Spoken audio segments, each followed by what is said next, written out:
You. Gee. I didn't mean half of it. Right. Why don't you get on the subject there? Why don't you tell about down Lead Hill when Mama had the restaurant there? Earl, why don't you tell me all about that? And y'all crawled in the back window. Yeah, to get a candy bar. Candy bar. Yeah. Yeah, I don't know which one of it. Me and Peter and Polly, I imagine, was about the total of it. Mom and Daddy got in the old, what was that old car? Model T? No, Model A. Model A, Model okay. A. Okay, which Went year? off somewhere, and we fooled her.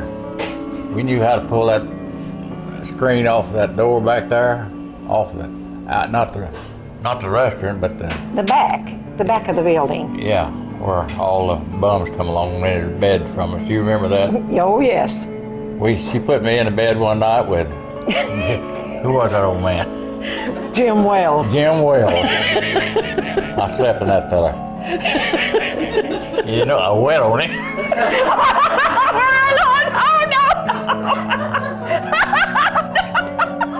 You're just getting revenge, Sarah. Mama got so mad she's afraid he wouldn't come back.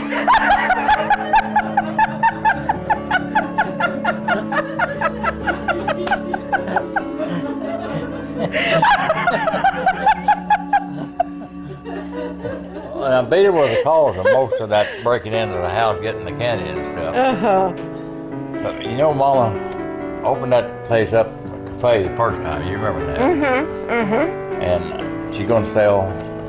She's gonna sell hamburgers and and stuff. chili and short order. 5 cents for a bowl of chili with 2 or 3 crackers, all that stuff. Mom was gonna make money. She had a division between that and the back room, and had no wooden stove, a stove back there. Well, she hung my clothes up there to dry, because she didn't have time to take them out and hang them up. Yeah. And they caught fire. And me and Mama together, toting water, put it out.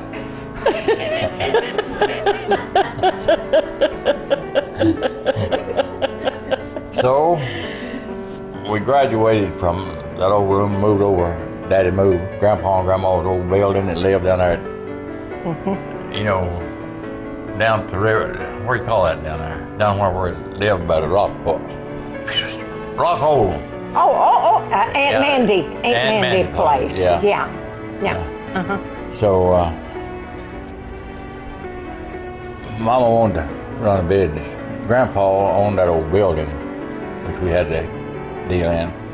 But Grandma and Grandpa Crosswhite then had a house built. Somebody hauled it to Harrison. Who's on it? Was Uncle Ralph? Uncle Ralph. Uncle Ralph, yeah. Moved it to Harrison, and it was sitting down there below the house. When Mama got the idea, why have that thing sitting down there? This is after Grandpa and Grandma died. She moved that up, or had it moved up there by that old cafe. Store building. And she went into business in a big way. Yes, sir. Had a cafe there, and that's when we got in trouble. Mom had her family in mind, though, always. She wanted to help. She wanted to help Daddy with providing for us, and she did. She was a sweet mom. But one of the greatest things, not the greatest thing, but the terriblest thing that happened while we was in business there, a bunch of boys out in front got into some kind of a ruckus.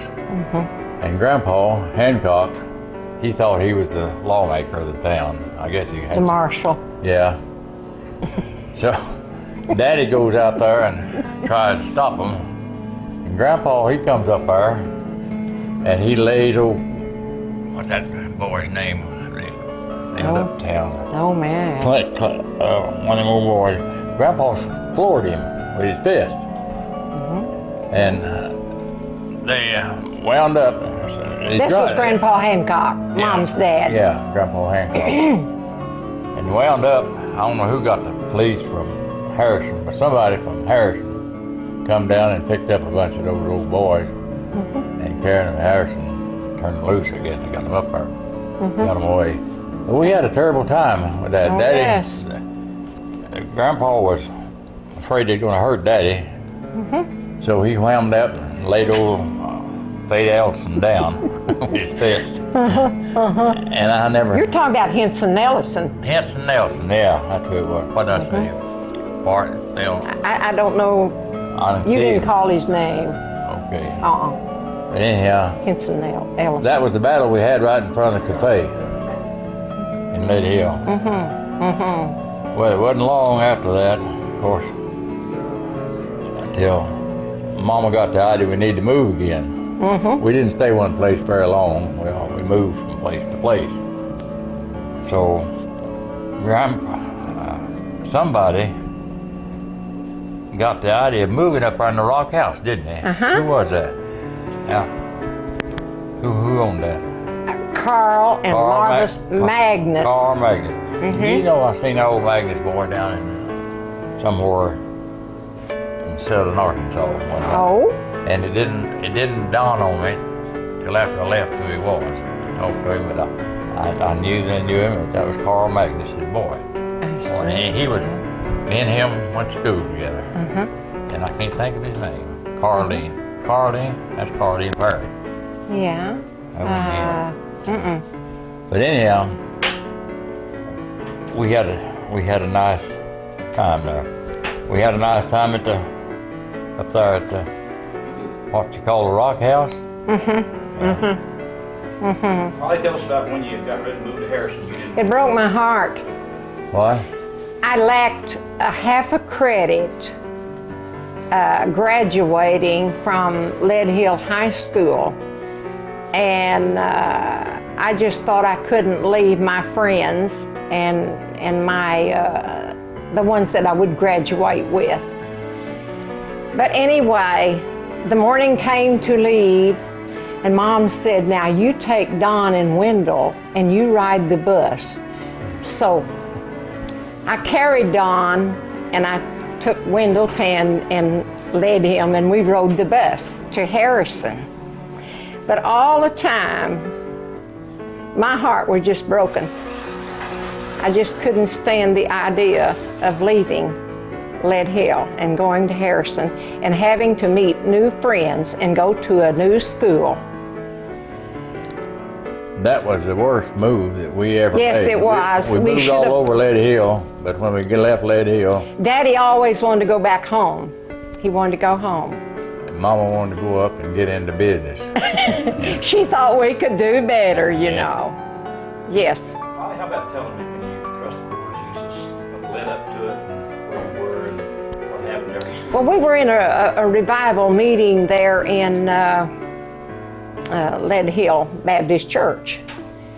And Earl and I, neither had been saved.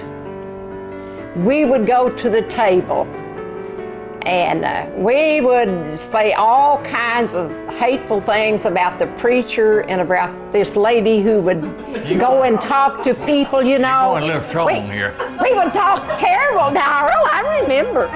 And we would say terrible things. We'd say, "She better not come and talk to me." Mom wouldn't say a word. She didn't say a word. Well, a night came that, and the invitation was given, and it was Hugh Cooper. I believe it was Hugh Cooper that was doing preaching, yes. And Clara Rayleigh came and talked to us. To who? And you. To me. All right. To me. All right. She got me. And there. Earl followed. Oh, she come back and got me. Well, all right, have it your way. But anyway, we were joyously saved, and you know, Clara Rayleigh just looked wonderful to me. And that's the difference that the Lord can make in your life. What a change, what a change. I sat there and drove up and got on the back seat of the building, up next to the window where I could get out. And that woman wouldn't leave me alone.